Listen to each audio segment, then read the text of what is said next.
So today I'm going to walk you through what a new patient consultation for rhinoplasty looks like. And so generally we start in the consult room. In the consult room we have a mirror imaging system where we can look at photos of the patient from the front view, from the side view, and even we can morph the images to show what kind of changes will have an effect. I like to evaluate the nostrils, and let me have you take a deep breath in.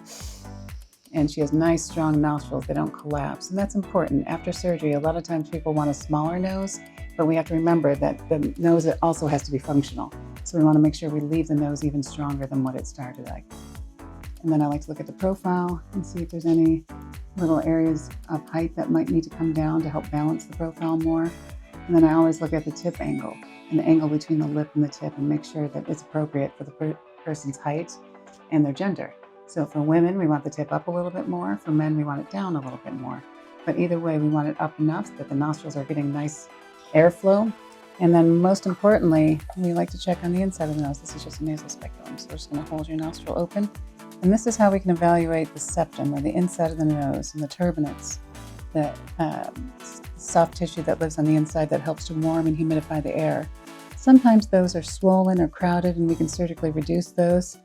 And the septum is so important because not only, and like I always say, most people have a deviated septum. When you look in a nose, it's very uncommon to find a completely straight septum, but it's important if it's causing a breathing obstruction.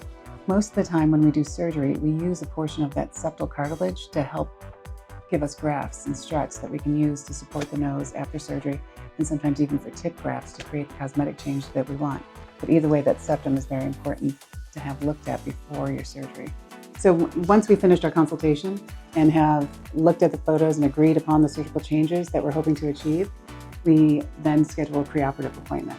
At that appointment, that's when our anesthesiologist as well as our nurse goes over all the preoperative care that's needed and the postoperative instructions so that the patient's prepared for the surgery. So that preoperative appointment is so important because that's going to be the time when we go over all the things that are essential to avoid prior to surgery. Those are things like aspirin, Motrin, vitamin E, plenty of supplements. The list is actually quite long, but that's why the preoperative appointment, the doctor goes over all that with you to make sure that you don't take any of those supplements, you stop them right away. And it needs to be at least 2 weeks before the surgery to help ensure that there's not excessive bleeding or bruising after surgery and that recovery goes smoothly.